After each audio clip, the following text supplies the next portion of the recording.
Hey everyone, welcome to another episode of the Last Word with Naya podcast. So today I have Derek Frank with me and we're in the amazing Mainframe studios in the Tech Center. So this is like your baby. Do you want to introduce yourself and talk about this? This is my baby. So I'm Derek Frank and I'm new to Des Moines, but I've been here since July. Yeah, thanks. And I love it here. It's a great town and my wife and I handpicked this town.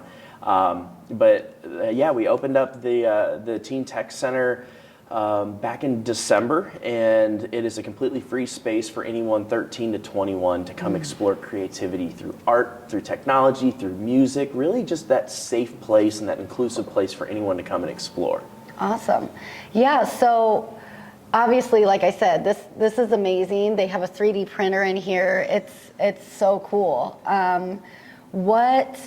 Tell me a little bit about your background, like how you were in music, correct? That was your start in a band? Yeah, a lot of music. So I'm from the Quad Cities originally. I was born and raised in the Quad Cities and started playing drums when I was 4 years old because my dad was a bass player and had this band, and the drummer owed him money, like most drummers will owe somebody money. And my dad's like, all right, well, you're not going to get your kit back until you pay me back. So he would set it up in our basement, and I just started hitting drums and beating on stuff. Okay. And my dad was like, wow, he's actually doing stuff. He's kind of good. Yeah, he's got something. Yeah, and so I kept doing it, and then when I was 8, I started doing drum lessons, and that was when it all just blew up, and it just went crazy from there, and I couldn't get enough of it. So I started playing with my dad's bands. I'd sit in one song, and it'd be 2 songs, and it'd be, at the end of the night, and the drummer was getting a little intoxicated, and it would be like, well, he's fine, he can do the whole set. Right, and so knows. by the time I was 10, I was playing full gigs professionally. Wow. And I loved it. And so the more I got into music and got older in school, I got into singing and dancing.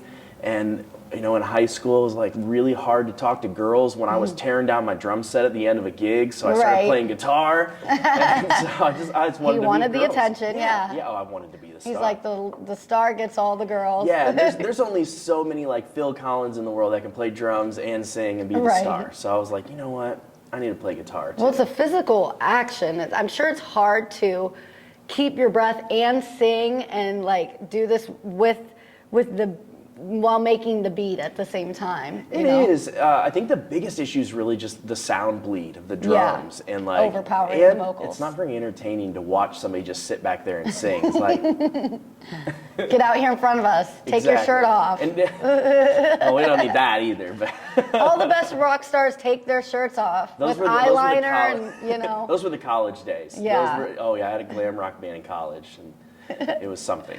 Yeah, you were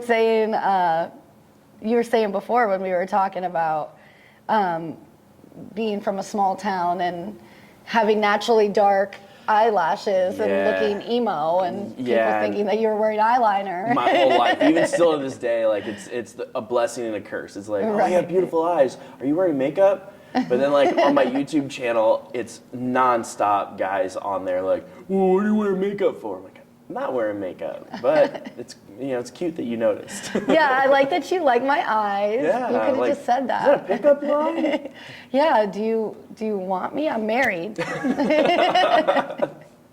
So you do the music thing in high school, and then going into college, or? Yeah, and I was doing drum corps and marching and doing all that, and I really just wanted to move to either LA or Nashville and start playing music. And everybody at school convinced me, if you don't get a degree, you're not going to be able to ever have a job. The greatest lie. One of the greatest lies I've ever told. So I did what everybody told me to do, and I went to Eastern Illinois University and got a degree. It was the most miserable time of my life. And it was horrible because EIU was my dream school. Professor Johnny Lee Lane was the percussion professor there for over 30 years, and he had the Midwest Funk Factory. It was like a Southern-style drum corps. It was what the thing, growing up in a very white community and doing drum corps, it's that very military regimented versus the Southern style like you see on the movie Drumline. And I wanted to experience that. And so I got a scholarship with Johnny.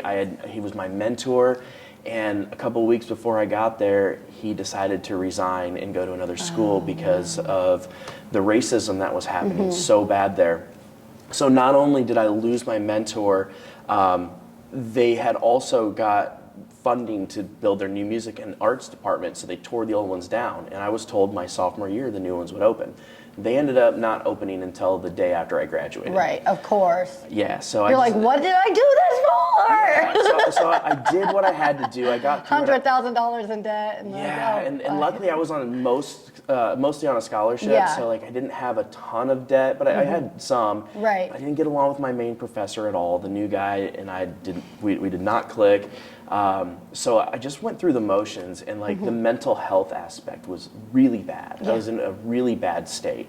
But got through college, did that, and I got my teaching degree, and I'm gonna go teach public school, and I did for a year, and hated the administration process of like I couldn't teach.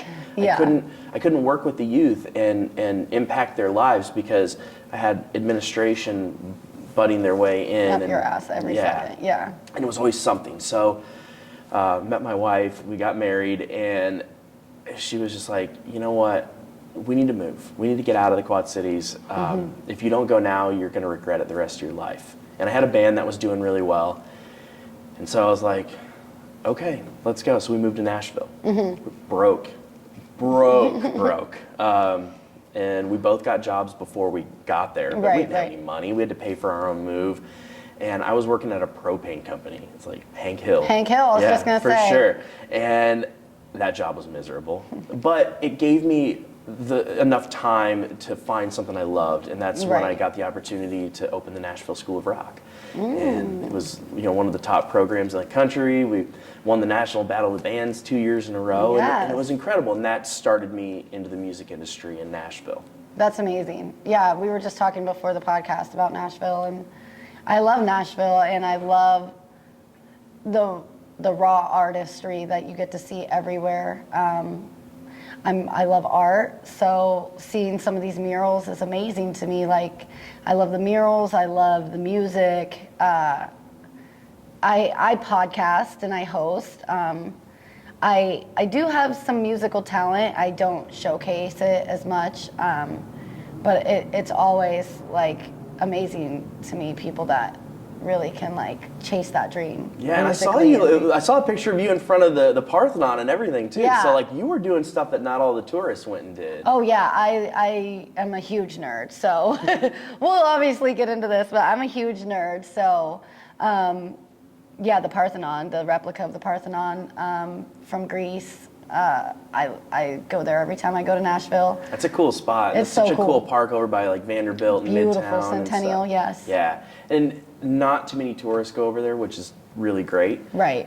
They used to do Took festivals. those little scooters all the way over there. Oh no, you didn't do the scooters. I didn't want to drive. I was like, Yeah. Then that's the other crazy thing. When we moved to Nashville, there was 350,000 people, and then when we moved away this past year, there was 2 million. Yeah, it's huge now. It's wild. Number but they one haven't spot built for a new. bachelorettes Oh, I know. in the world. Call them woo girls. Yeah, They go that's downtown. it. Woo! Yeah, it was wild. When I was there before, I was like, I think I've probably seen over 100 bachelorette and I think they're all different. They all think they're unique, but like they all have a theme. They all have a theme of what they're doing. They all think they're unique. They all think I'm like, white oh cowboy God. boots and a dumb hat. Yeah, that's I saw really this what it one is. group, and they all wore wild wigs or something. They all went out with a weird wig on, and Yeah, and I did my time playing It on was Broadway, weird. so like that was probably 8 years ago. I was a full-time musician. After I left School of Rock, I toured, and you saw some things on Broadway. Yeah, I was gonna say, you saw a lot of things, yeah. and that was before they had all the rooftop bars. yeah, I saw some things when I was down there. I was very much like, just keep walking, and and I still have friends that are down there, and they play at some of these bars, and that's one thing I did love about Nashville. Also, was just like any time of the day, there's music going on somewhere, live music, some talented individual. But like, there was no like really rock bars. Like you obviously have Kid Rocks down there, and then there was another one. I don't remember the name of it, but there wasn't any like, rock bars. It's all country. It's all hip hop country. It's all the new age stuff. So it was like, how many days does it take to get sick of hearing this Morgan Wallen song and every different note, you know? I know it. And now there are a lot of good like rock and funk and different and blues bars in town. We just don't tell the tourists because we didn't want them to go there. Yeah, I went downtown to a good blues one too, but probably Bourbon Street. Yeah, Bourbon Street. That's where I was. Printers Alley. That's one of my favorites. Don't tell anybody that. One of the Wings murals is down there, and that's what I went down there originally for. Because I was down by the Parthenon anyways. I'm like, let's just make a loop. Oh yeah. And when we were down there, it was like, I think we had just missed it. We were at the Parthenon while there were these protesters that cemented themselves, like poured their feet into cement in the middle of the road, and the fire department was out there like breaking it off, and they're like screaming at the fire department and calling them pigs and everything. And I'm like, this is the fire department. They're just here to save your life so you don't, like, your feet don't end up crushed in concrete. Yeah.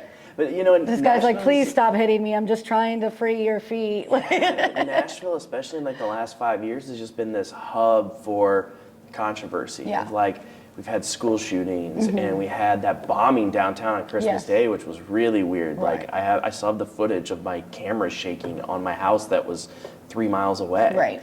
But then all the protesting and then breaking into the Capitol, because a lot of it is Nashville's this artistic town that is very, you know, creatives think very alike, but then the state capitol's right there, and the state capital of Tennessee's got some problems in the way they do things, and it doesn't mix well. No. And so while I will always love Nashville and I love the creative aspect, it was getting really tense to be there. Plus, like, everything I loved about it was just being turned into like a little Vegas. Yeah, I was gonna say, it does have that, not on the scale of Vegas, but it does have that overly commercialized, you know, they're going for the bachelorette cheap, parties. jankety. You're trying to get the bachelorettes in there. You're trying to get the wild party people in there, and it's like that's fine. But there's some real like amazing history in Nashville and beautiful old buildings, and like that Vanderbilt area is gorgeous. Yeah, and it's incredible. It's just too bad that like some of these, like in LA, it didn't faze me. I knew that that's how LA was, and it was going to only get worse due to the people that, you know, kind of run things out there. And now the state that it's in, you know, and everybody that I know that's left LA, moved off to Texas or Colorado or even Nashville or Nashville or Iowa. It's like, yeah, that it's past that. It's not the spot anymore to be like, you gotta. And with everybody being free to create their own content, and they don't need to go to LA to get deals and get recording, and everybody can go out and buy their own recording equipment and learn how to edit and mix master their music. And what do we need you for anymore? Exactly, and especially during the pandemic, like LA just invaded Nashville and inflated the prices even more. Yeah, and it became a thing where they didn't move to Nashville because they loved Nashville, and then they made it LA. So it was like everything that was pretty cool about Nashville still, like people from LA were coming and like, oh, well, we're gonna do it like how we did it. So everything looked the same. So it's just like walking down Ventura. And so you understand, like you've been to places in Nashville that still have the vibe. Yeah. And that whole Midtown area is still really cool. And beautiful. It's starting to get discovered quite a bit, but not as bad. Because we were talking and you said you waited for some hot chicken. Oh yeah, Hattie B's, the original Hattie B's. Yeah. Waited in the rain for this chicken and. So when you told me that, Prince's, when you told me that you waited, I was like, oh wait, you went to Midtown Hattie B's. So you went to the real one. That and long it's worth one. it. And like I go to the one on 8th Avenue because that's kind of where the locals go now, but it's not as good as the first one. The original. Yeah. And that chicken sandwich, ooh, when I tell you, it messed me up for the rest of the trip. And I love spicy food. I'm Puerto Rican and black, and I love spicy food. I make my food spicy, and I eat spicy chicken sandwiches all the time. I'm like, oh, this is nothing. I got to go get an original one from Hattie B's. Oh, I spent the rest of the trip thinking about milkshakes. I couldn't figure out how to get the burn to just stop. Like, everybody's like, oh yeah, let's go to this bar, this bar. I'm like, hey, listen, the alcohol makes it worse. Like, I just want to go lay down and like drink some milk. So what you're supposed to do is you're supposed to go get a bushwhacker after that. What is that? So it's kind of like a milkshake alcohol drink. Oh, okay. And that'll calm it all down. It's like the Nashville Pepto-Bismol. It's perfect. Well, I did go down the street to that, there's that like 5-story building with the restaurant at the top and the like milkshake place at the bottom, that brick building. Oh, there's so many of them now. It's like a steakhouse. That's what's hard to figure out anymore. It's like what a big everything steakhouse or whatever, but they had milkshakes on and I was like, wherever the nearest milkshake is, and I was like, and then I went to Saffron Kitchen too when I was down there. Holy cow. That rice, and that's what I mean, like some authentic Indian rice. Yeah. That took me down as well. I was like, oh no. Yeah, like Nashville, like I think the food here in Des Moines is far better. The quality's better, but there are a few things that Nashville does really well, Yeah. and that is Indian food, of course, hot chicken. That's chicken. it, and their Thai food. Yeah, their Thai food's good. But other than that, like any ethnic food in Nashville is not wonderful. Yeah. And everything's so expensive. I was gonna say it's expensive as well. Yeah. Like, but Nashville's the place that I went for I saw my first like rodeo, real life rodeo there. So that was the start of them, like instead of like where they were creating teams and having one big like the Midwest versus Kansas City type of thing instead of just being one whole group. And it was, I watched it on TV, but I was kind of shocked to find out that I was like, oh, these are tiny little Bolivian men and Argentinians, and I'm like, oh, okay, they really. Yeah. Now, did you the go way to, we like, have jockeys, they have tiny little Hispanic men Oh, that, yeah. that ride these bulls. They're good too. They're so good. Now, was it in jeans and a big old belt. Was it a PBR event or was Yeah. it the world's toughest? Nope, it was a PBR Okay, Stampede. that's like- I got a whole sweater. Yeah, that's the stuff. That's That the was big dope. thing. Because there's also World's Toughest, which is actually based out of Iowa. Oh, okay. But they go around all over the country and do their thing. And seeing the difference between the PBR and World's Toughest, like the bulls are a lot smaller Right. in World's Toughest. And Right. so it's cool that you saw the big guys. Yeah, Like, it was cool. I was like, whoa.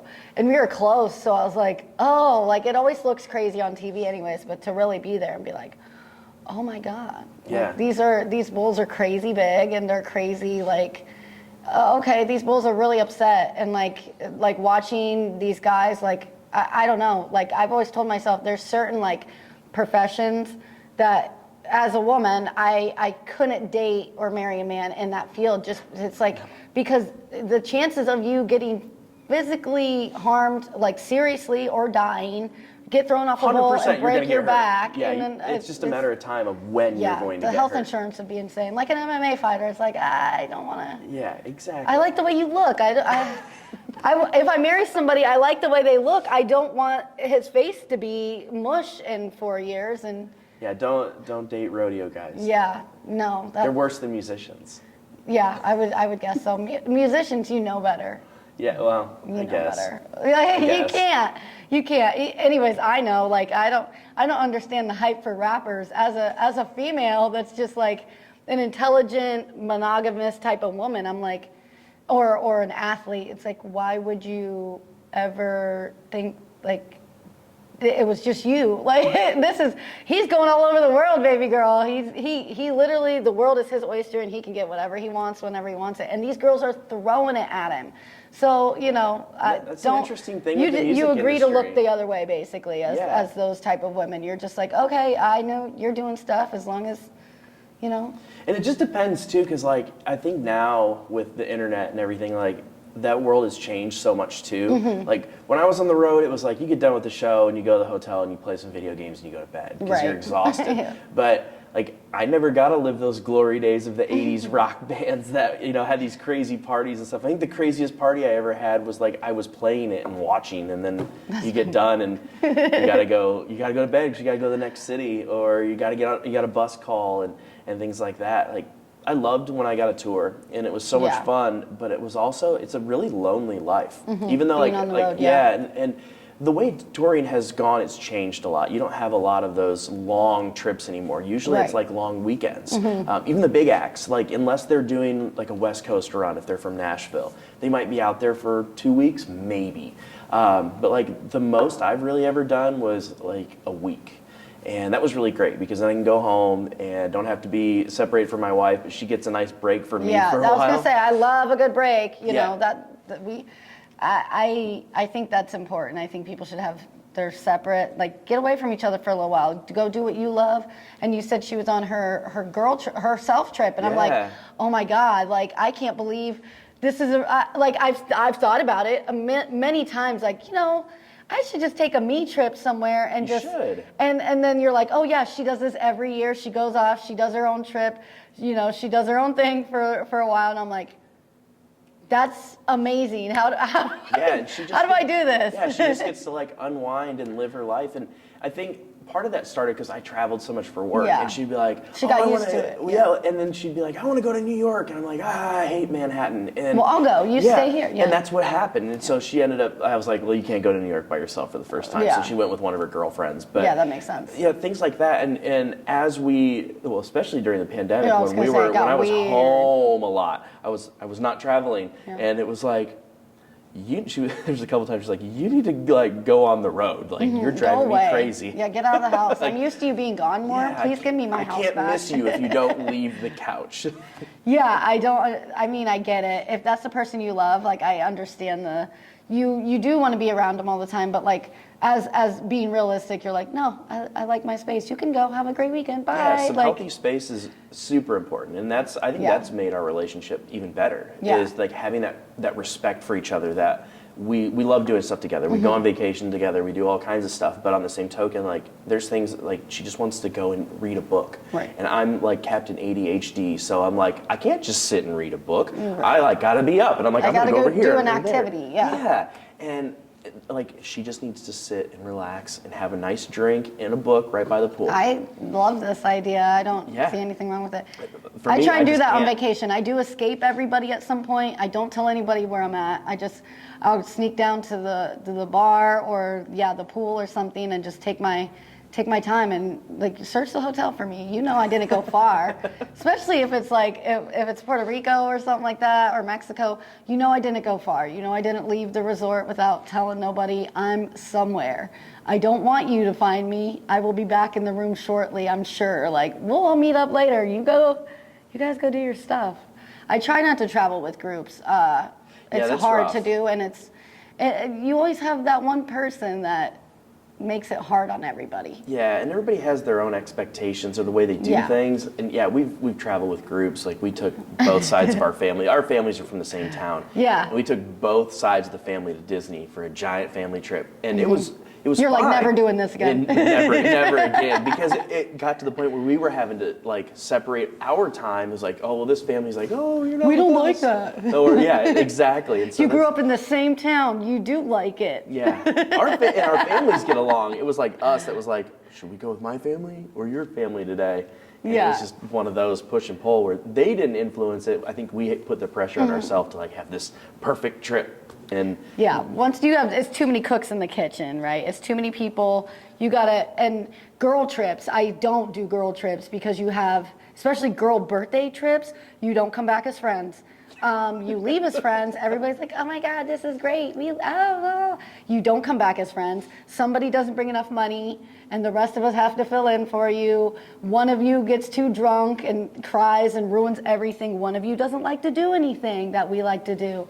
One of you is too bougie or whatever. It's I hate traveling with groups of people. More than about three or four people. It's like 2 couples, that can work, but like sometimes. It can't. Yeah, sometimes, but for the most part, and I've done that too. I've done trips with like couples and stuff, and there's always that couple that fights, and you're like, okay, so we have a catamaran planned if y'all are going.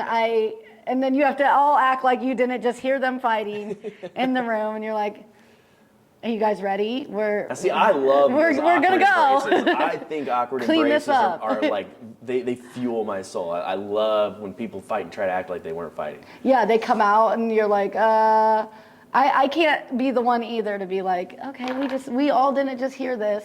It's like, come on, I know y'all are fighting. Put that shit away. The rest of us are trying to have fun. Do this away from us. Let's go. Like, let's go. Do that shit some other time. We know you're not. We know you're beefing. Like, but then you have the opposite where you like get a group of guys that go on a trip. No one makes plans. Men are different. Like it's just. I just went on a back home and visited my buddies for my birthday. You guys just wing it. You're like, we got our credit cards and our phones. We can do whatever. Yeah, my wife's like, what do you guys have planned? I'm like, I don't know. Spontaneous. Nothing. And it's like, well, are you like gonna go out and do anything for dinner for your birthday? Like, I don't know. I have no idea.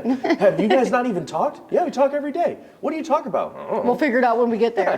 That's men's thing. Yeah, it's gonna work out. It'll but be they fine. get so mad at us when we say we don't know where we want to eat, but y'all just plan on the fly anyways. So why do you care? Well, yeah, I mean, I When have we my say, theories I don't about know, that. but- I have my theories on that because like my wife can't eat a lot of like she has Mm-hmm. dietary restrictions, whereas like I'm just a human dumpster. I'll eat anywhere. So I'm like trying to be respectful, but then I also realize she's like, I can figure it out too. I'm an adult. You say where you want to go. So I think it's just that that battle of it's never going to work because it hasn't worked throughout history. Yeah, it's not a thing. I like the trick of like, guess where you think I'm going to take you. and then she says it. Yeah, that's the oldest you're right. trick in That's the where book. I'm going. Yeah. You just, I mean, if you pay enough attention to us, obviously, we, just like women paying attention to men, we figure out what your favorites are, what you like. And so I think that's just a lot of it with relationships is paying attention to the other person and like knowing these things without them always having to say it. It's not so much that it's read my mind. It's more of like, as your person, you know when their energy is off, you know when they're not in there. Oh, yeah. And it's like, what? They don't seem like they really want to talk about it. What's something I can do to maybe, connect with them or whatever? Some people just need space, and they'll tell you about it when they're ready, and they'll connect with you when they're ready. But in the meantime, it's like, I'm sure you trying to like go get them a snack or whatever Snacks helps. help everything. They always help. Like I always want to eat when I'm mad.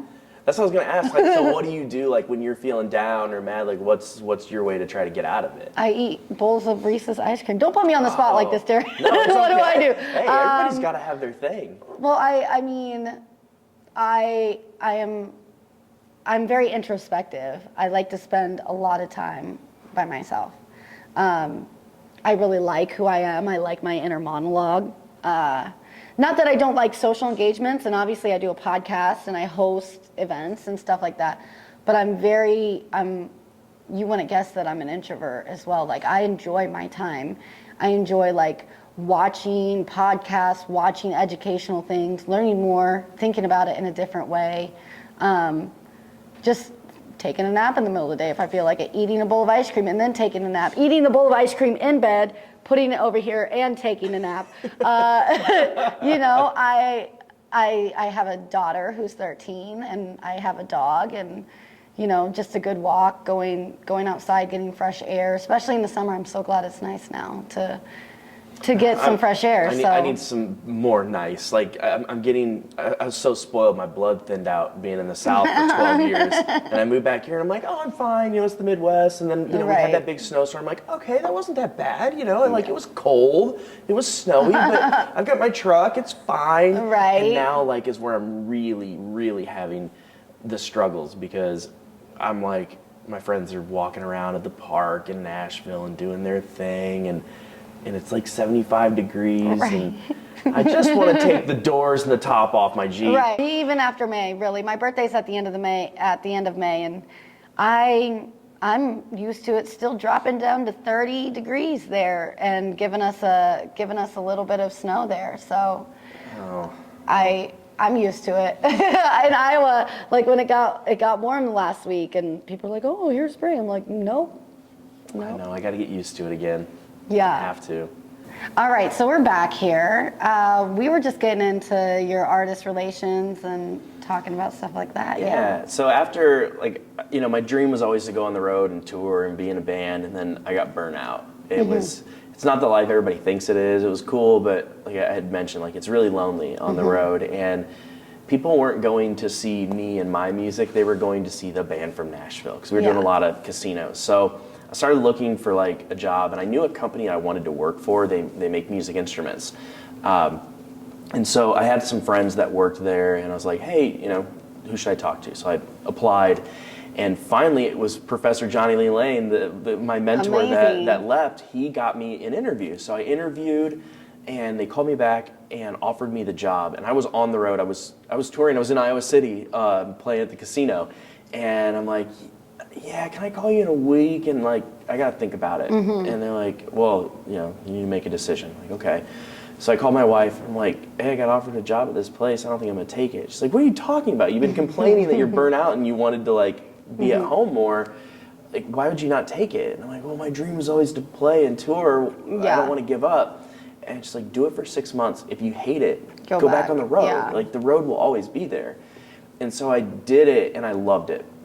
And then I was only there like 9 months, and I got promoted into artist relations manager. So I managed 5 different brands of musical instruments, Hohner harmonicas, Lonica ukuleles, Hercules stands, Jimenez mariachi and string instruments, and Hercules also had like their Latin division and accordions and harmonicas. So, amazing. So it was a lot, but then the company also owned like Mapex drums, Sonar drums, Jupiter band instruments, all of these big brands, and I got to work within those. Like, we kind of intertwined, and I loved it. It was the coolest job. Like, I got to hang out with famous people. So if somebody played a harmonica, they had to talk to me, because Hohner's the #1 harmonica brand by far in the world. Right. And so everybody from Steven Tyler to Bob Dylan to Stevie Wonder were my artists. And I still got to go and travel and go to shows with them and go to conventions and video shoots and working of both worlds. Yeah. You got it anyways. It was so great. And I loved that job. And then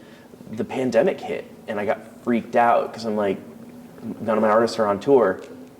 I'm going to lose my job, because they don't need an artist relations guy if the artists aren't doing anything. Yeah. And so I'm like, what can I do to make myself indispensable? And I'm like, I'm going to do live videos with all of the artists, because they're not touring, they have time. And if I'm on camera and they fire me, they're going to have to people are going to ask, like, well, where did Derek go? Yeah. And so I knew if I was on the camera, it'd be fine. Well, we had a videographer who's incredibly talented, but we were too busy, because he was doing everything for everybody, because that was all we could do. And so I'm like, all right, I'm going to learn how to do video. And it was bad. It was rough at first, but the content was really good. Yeah. And people were really loving the shows. And then, like, I had a friend come over and do a review of my studio, and it blew up on his channel. And so then I was like, all right, I need to launch my YouTube channel that I've been putting off for years. And I started making videos, and they were really, really bad. And I look back, and like, my #1 performing video is horrible. Like, you would think that the guy who's into audio would have great audio. It was terrible. I have the compressor and the gate on way too much. Like, my voice keeps clipping in and out, and the video quality is all grainy because it was on a webcam. But it still gets me like 300 views a day, like 3 years later, because the content was really good. And then as I kept doing more content and making more, I started doing like affiliate marketing and making money on the side. And then I started getting better. Right. And people kept asking me for help. And I was like, okay. So then I started doing it more for our company and for other people. But then as the pandemic kind of lightened up and I'm back out on the road with my artists and things are going well, I realized like how much I was doing for the company, and I hadn't gotten a raise in years. Right. And I had grown these brands very for large. them. Yeah. And I asked them, I was like, hey, I either need more money or I need help, or both. And they're like, well, there's not going to be any more money, even though they had 2 record years. Yeah. And thanks to you. Yeah. Yeah, and our whole team. Can't break you off with our whole team was great, and none of us were getting anything else. And I was like, okay, don't give me more money. I need help. I need an assistant, and that assistant can also help the drum AR guys, and it can be like somebody that's shared. They're like, no. Ooh. And so I'm like, well, I can't sustain this, but I'm just letting you know, like, I'm looking for something else. And I didn't know what that was going to be. I was looking for other artist relations gigs because I loved my job. Right. And I still loved the company, but it was business. And so I just kept putting it out there like, hey, would anybody want to pay for me to do their social media or their content? And people were like, yeah. And so I kept getting clients, and I was able to quit. And, that's amazing. And I quit my job, and it was just like foot to the floor until then. And really because of that freedom, that's why we were able to leave Nashville, because I didn't have to be there anymore. Right. Yeah, so then you came to Des Moines, and how did you find Mainframe? Like, how did you guys connect? Yeah, so it was actually, Mainframe, our tech center is actually partnered with Oak Ridge Neighborhood, which is like, a lot of family services and things like that. And it was completely by accident. I wasn't looking for anything, but my second cousin works for Oak Ridge, and like I think I've met her once at a family reunion. We were like 10, but I was asking her advice, like, "Hey, I haven't been to Des Moines in a long time. Where should we move to? Like, what are some good neighborhoods? Where should we go eat?" So we had got talking about that, and like 2 weeks into living here, she made a post on Facebook that they got this grant with Best Buy to open up this tech center at Mainframe. Okay. And I didn't know what Mainframe was. And two, I was like, wait, a tech center? So I called her and I was like, what is this? And she's like, this is what I know of it. Let me connect you with the person in charge. So I met with my boss, with Kristen Littlejohn, and she brought me here. And I walked into the building and I'm like, this is where this is going to be. This is incredible. It's the largest nonprofit art center in the country. Right. It's beautiful. And then they showed me where the space was going to go. And I'm like, okay, so what do you need? And they're like, we need somebody with experience in working with youth and music and technology. And I'm like, wow, that's everything I do. That's me, yeah. And I said, but I have a pretty successful business that I run, so I don't want to give that up, but I'll dedicate most of my time to the tech center, but I just want to know that this isn't a conflict, because it became a conflict with my old job where it was like, oh, why are you doing that so much? So I wanted to make sure that was clear, and Oak Ridge was amazing. They did everything I wanted and then some. They laid out the red carpet. And so we finished the design process, started the build out, and got to open this amazing tech center here that's free for all the youth around. And I love it. Like, part of my job requirements, I have to play 2 hours a day. Like, just play with stuff. Right. And like, how many jobs let you just play with stuff and have cameras and 3D printers and laser cutters and computers and a music lab? I was gonna say, yeah. It's incredible, and more than anything, I really missed working with the youth. That's why I went to college. To teach, yeah. Yeah, and that is such a huge part of who I am. And also with this, being able to give back to the community was even bigger, because there's a lot of these youth that they don't have two parents at home, or they may not have a male figure, or they just need somebody that's got their back no matter what. Right. And somebody that just shows up. And that's what I'm here for. And now that we've gotten to expand already, we haven't had our grand opening yet. We've been soft opened, but we're the first teen tech center out of like 55 locations that has gotten the grant for the career pathways, and that is where we got to hire Emmett Phillips. Yes, shout out to EP. Yeah, so he is our new full-time Yes. career pathways facilitator. So his whole job is getting internships and mentorships and job training and actual jobs for these youth in the area. And to have those opportunities, and then have his community represented. Yes. So, because he's from here and he's out, I mean, obviously, he's out there doing everything, was so incredibly vital. And what was also really cool was that, like, I'm not Emmett's boss. We're equal positions in this. So, like, we get to be partners in building this and growing it for the community. And I couldn't ask for a better gig right now. Yeah, I was gonna say, it seems like you've manifested your perfect world. Like, you've manifested the ability to teach the youth and still be involved in music in a way where you get to run your world, and you share spheres with somebody like EP that is such a vital person to know, and watch him be able to be the same thing. That's his forte, is working with the youth and being creative and teaching. So I love seeing people be able to have this dream and be like, with the way change happens and being unsure, like, what if I leave what I've always known, and what if I can't create this, and using that as fuel to be like, oh my God. And I've manifested the perfect scenario, my perfect world. You know? Yeah, and that was the hard thing, like leaving the music industry and leaving Nashville. It was not an easy decision. Right. Change is never. Yeah. No, but we, my wife and I missed our family and we missed our friends and just the cost of living in Nashville. Yeah, I was gonna say. So we got out while the getting was good. Like we sold our house, made a massive profit, Yeah. and got to move here. But like I picked Des Moines. She got the job first, and that's what forced us to move. But I had picked Des Moines when we wanted to live closer to family because she was like, all right, I want to be within 3 hours of family. And she's like, I know you love Milwaukee and Madison. And I'm like, yeah, but they're really cold. And I'm like, I won't live in Illinois because the taxes are too high. And she's like, so what does that leave us? Like Iowa City? And I'm like, I don't really like Iowa City. And I'm like, but I used to love touring in Des Moines.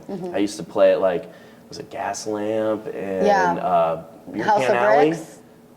House of Was Bricks too. Beer Can Alley, yes. Yeah, Beer Can Alley. I almost got mugged there one night. Oh yeah, typical Des Moines. Yeah, but Ooh, so so I love grungy. I love the vibe though, and it was so Yes, fun. I almost got robbed. This is Des Moines. I remember we got done playing a show there, and we went over to LL Bait Shop, and I was like, "This is like home. This is like the dirty bars from back in the Quad Cities," and I loved Midwest it. dive bar. Yeah, and they had like hams and schlitz. I was like, this is where we need to be. So we made that decision, and I think it was a really good decision. And mental health wise, like I think I've never been in a better place. Yeah, well, I mean, you have everything that you could want. I find it to be like always an interesting process. Like I said, like going through the change and wanting something, hoping it happens, putting in the work for it, and then like by the time you begin to see it, it's like looking back, you're like, oh my gosh, I was praying for this to happen like a couple years ago and doubted that this could even happen. Now I'm in it. Now it's here. It's like surreal. You know, I'm sure when you were traveling and doing your music stuff and in LA and everything, you thought that was it. And you're like, this is it. This is what I want to do. And could have never imagined that this is what you really want to do, that this is the utopia. Yeah, because my dreams, like, even in the music industry, I wanted to open up like a school that was like a nonprofit that I could give back to the community. And I used to donate my time to Notes for Notes in Nashville, and I would like teach free lessons, but I wanted something of my own. And this kind of fits that mold where it's like Oak Ridge they trusted me to really just do what I needed to do here. It was huge. And I love seeing the growth in the youth too. Like we've already got some of these young people getting jobs because of what we've taught them and helped them with. And you know, like Eli's taking some of the guys under his wing and had them shoot the music videos with him. And that is so massive. I've had so many of these guys and girls say, no one has even told us that this was an option for us. And it breaks my heart a lot because you see the public schools, like, they're just so overwhelmed. They don't even know what to do. But also, like, it is great to see that they're getting opportunities that they weren't going to get anywhere else. Yeah, and that's the biggest thing that I think is like being that you come from the Oak Ridge world as well. It's just making spaces available that these kids otherwise wouldn't have. Otherwise wouldn't have an opportunity to pursue this dream because the amount of people that, you know, probably could have been incredible artists or been incredible music makers or whatever, but they just were never able, they didn't have the money, they didn't have the resources to access a space to pursue that dream. So you guys being that point in the community is huge. And even when I talk about Mainframe, like, people will be like, what's that? What's that? Oh, what is it? And I'm like, oh, okay. You have no idea, you know. And as like a mother, my daughter is a straight creative. I'm not surprised. I mean, she came from me, but she's an artist herself, and I love that this is a space for her to experience her art, experience other people's art, get motivation from it, and be able to just see where this takes her with that support. Because being an artist, regardless, it's always a struggle to be able to stand out and make your mark and be able to, how are you going to make this into something profitable? How are you going to make this into something that actually you can say you've built something from it. Like, or to have the permission to do it for Yeah. the youth. Like, I was never told that I couldn't be a musician. Like, my parents were super supportive, but it wasn't until like going to school where people were like, well, what else are you going to do? That's Yeah. why I went to college, because I was fooled into thinking that I had no options to be creative. Whereas like, I've never want to tell any of these youth that they can't do it. Yeah. Now, I want to be realistic with them. I'm going to tell them how hard it is Yeah. and how there's a good chance you're not going to make it. But I've always said it is much cheaper to live with failure than it is with regret. Absolutely. Yeah, I tell my daughter all the time, like, this is, it's not going to be easy. I was like, the term starving artist, struggling artist is a real thing. I was like, that's a term because these people, you know, I'm like, unfortunately, I tell her, you know, I go, Da Vinci was out there creating these amazing works of art. And, you know, a lot of times people aren't appreciated for what they've done until after they die. 100 years later, then they're paying millions of dollars for a tiny little picture you painted in a dark little room by candlelight, you know? I'm like, there's a way to make your mark, and I'm like, but you gotta have something else to fill that void until you can do it, until something just to keep you afloat, where you can be like, okay, I have my regular job, or whatever, and I'm able to do my art in my free time and dedicate that time, like Rob and I were talking about, the idea of having that one job should be enough, that you don't have to be like, I don't even have time to do this. Like, the idea of that job and the minimum wage is to pay you to forget your dreams. How much do we have to pay you to forget your dreams and work for us for the rest of your life? And then we'll decide if you get to retire and how much you get to retire with. And it's like, you have to be willing to break that mold and be like, no, I want to make my own empire. I will work for you under my terms to stack this up back here, but I am always looking for a way out, and I'm always going to have this plan to get away from this constructed sphere of like, work at an office job until you die, and and what would you have be done? like, I wish I would have chased my dreams. Yeah, like, you know, you went out to LA and you were modeling and doing your thing, but like, how would you have felt if people gave you more power to like say, you can do this as much as you need to do and fail as many times? I'm sure you probably had a lot of people telling you it was stupid, Right. or like, why is she doing that? Why, what is she, like an Instagram model? Like, Right. We all hear that in the creative space, especially being from like Iowa and Illinois and these small towns. Like how much power would you have had if everybody just let you do what you thought you needed to do? Yeah, I mean, it would have been a game changer. Growing up in small rural Iowa, being one of few, you know, minorities, it was a situation where, you know, when I did start to do modeling, it's like I knew a couple other girls that I was friends with that had done things and done like the Miss Iowa, Miss Teen Iowa thing, and I thought to myself, I never want to do the pageant thing. That just is so weird, you know, it's so fake, and so I really never expected to model. I really, like, I was expecting I wanted to have my own business and run my own thing, and like, I went to school for business administration, and I really was like, I want a salon and a boutique together, you know, and I wanted to be that girl. And then it fell in my lap, kind of, just trying to model a little bit and going to the Peak Agency and meeting there, and they're like, you have an incredible look. You just won't sell here. You got to go to the coast. You're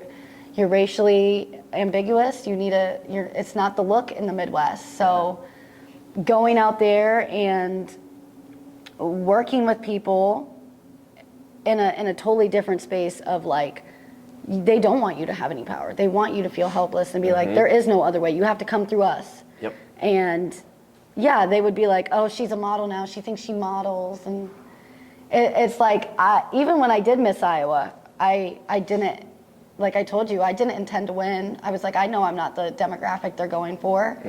And then to win and to play back in my mind saying, I'm never going to do that pageant thing. Yeah. I'm like, holy shit, this has come full circle into a place of now I'm able to use that as a platform to speak for things on top of the podcast and be like, yeah, I'm the first black, like, there hasn't been a black Miss Iowa since, like, like 1991, I think. Wow. And so to be the next Black Miss Iowa, I was like, this is incredible.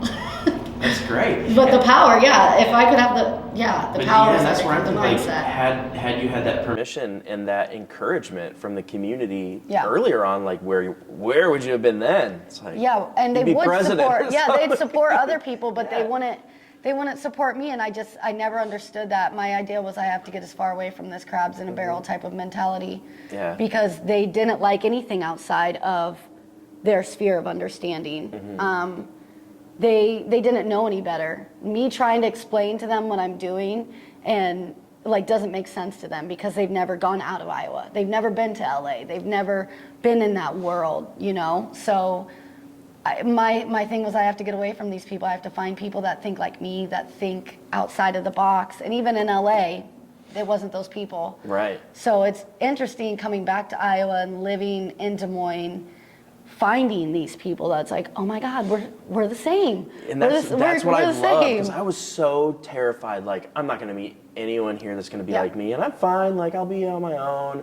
But then, like, I started meeting, like, Emmett, and then Emmett introduced me to everybody in, like, y'all's circle. And it's been so great for me, because that was a fear with taking this over Yeah. and doing this tech center, like, how am I going to identify with these youth Yeah. that don't look like me, that come from different backgrounds as me? And the more, like, with everybody's help too, was massive for me. But really, it was the showing up for them and still Yeah. continuing to show up, not just for a paycheck, because I love to be here. Yeah. And they see that, they recognize that. Yeah, they and, know that you and I love hope it. that they all know, like, how much they give to me, because that's the other thing. It's like, I could make a lot more money doing a lot of other things, Right. or like just doing my business. But what they do and give my heart and what I value is something you can't put money on. And so, Yeah. like, I hope all of them understand, like, them succeeding is like, that's what I feel like my legacy is seeing them do better. Yeah, the creatives, meeting these creatives in this space, that was my biggest fear. Like, obviously I'd done the Miss Iowa thing, but deciding to start the podcast, that was something that happened in the middle of the pandemic. From going from that world of LA and I felt kind of like, I felt lost. Like, what do I do now type of thing. So I went to a therapist for like couple sessions. Like, it's only about 3 sessions, and it was really just, I don't want you to fix me. I don't want you to fix me, because that's what makes me me, and that's where my humor comes from. I just need somebody from an outside view to tell me, give me a little advice on what you think type of thing. And she was like, you are very good at knowing yourself. You're very good at, like, you're intellectual, you know yourself. She's like, and you're great at communication. So I'm like, I don't know what to do with this. She's like, have you thought about doing radio? And I was like, I don't want to be censored like that. I don't want to be. She's like, okay, what about podcasting? And I was like, but everybody's got a fucking podcast. I was Yeah, like, but it's also how do I set myself it's apart? That fear of putting yourself out there too. Yeah. Like, it's hard. Like, Yeah. I've been on so many stages, and the thought of, like, having a podcast or a vlog or Yeah. anything like that and exposing yourself, like really doing it, that's scary. Yeah, I mean, I think I did a lot of videos by myself, just getting used to talking into the camera and learning. Like, they're not there anymore, but like my early episodes, just like watching them back just to see, okay, like same thing, like start out on a grainy little, like on a computer, filming thoughts about things, doing these rants, and like seeing the difference now and being like, wow, this has come so far from what it was like. And like every time I talk to Eli, when we go over the podcast and points, every time we have new ideas, every time we're trying to hammer it down a little bit more, because I'm like, I want this thing to be smooth. Yeah. Like, I want it to be a crystal ball smooth. Like, let's round off these little corners, let's sand it down and like hammer things down, but I still want it to be me, you know, at the end of the day. Like, I do a lot of speaking events still, and like like encouraging people and like almost like a motivational thing on like content and stuff. And one thing, like I always print off these permission slips and it's like permission to suck. And like I hand it to everybody in the crowd, like here's your permission to suck, because if you look back at your videos 6 months and you don't cringe, you're not getting any better. Yeah. And so like that's my thing. Like that's why I love showing off those old videos. I'm like, these are so bad. But I keep them up because I'm like, I learned so much from just doing it and letting myself be bad. Like it's not always easy, especially like when you're also dealing with comments that you're wearing makeup or things like that. It's like, okay, great. So now I'm like, my videos suck, my audio sucks, my content sucks. I got 7 views on this video that I spent 12 hours on. And everybody thinks I wear makeup. So, like, but the more comfortable you get, or you just learn to just not relax. care. Yeah, that's a lot of it. I've learned to, but even now, like I've got my own personal things with every podcast.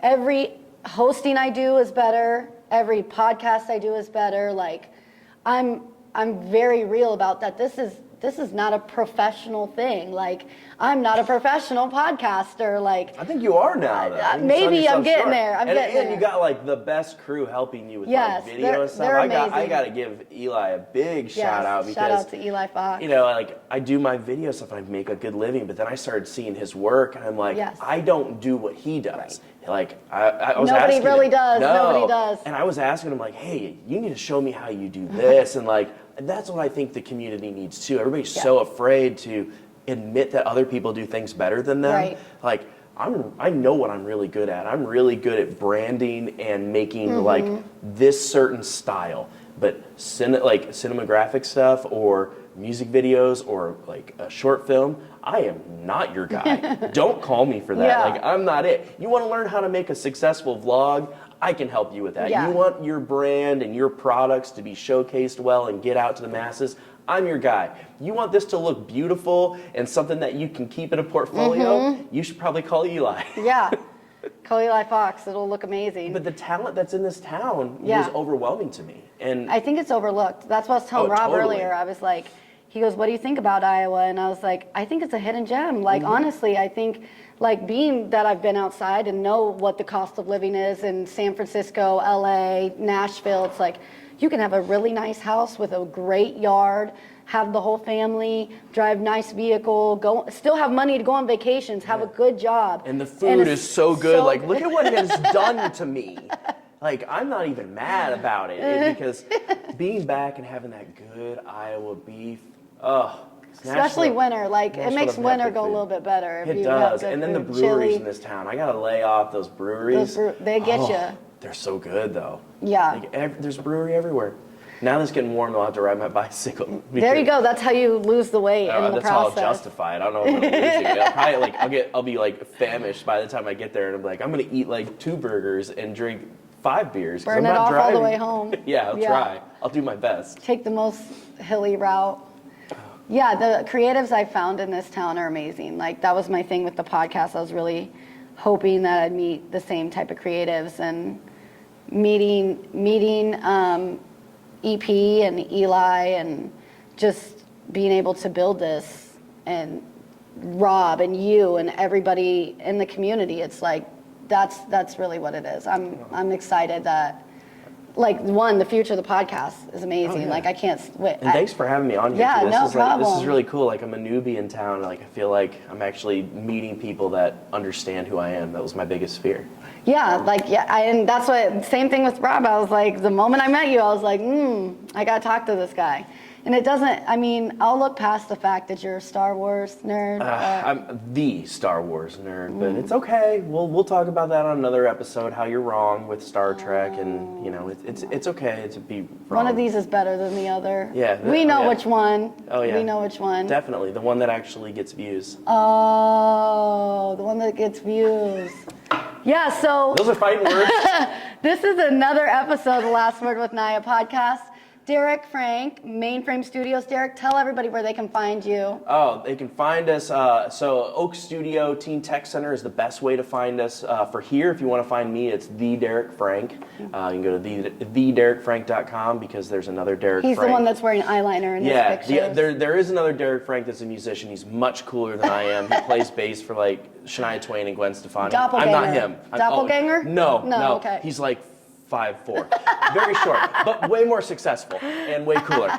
So yeah, I am the Derek Frank. He's just Derek Frank. Oh, Yeah. okay. I'm sure he thinks he's the as well. Well, I got it. I own the trademark to the Derek Frank, so he can't have it. He gets everything else. He gets everything else. Yeah. All right. I'm Naya. Last Word with Naya podcast. Shout out to Eli Fox behind the film. Shout out to T-Rob for helping out today. This was amazing. Mainframe Studios, this beautiful space. Love you guys.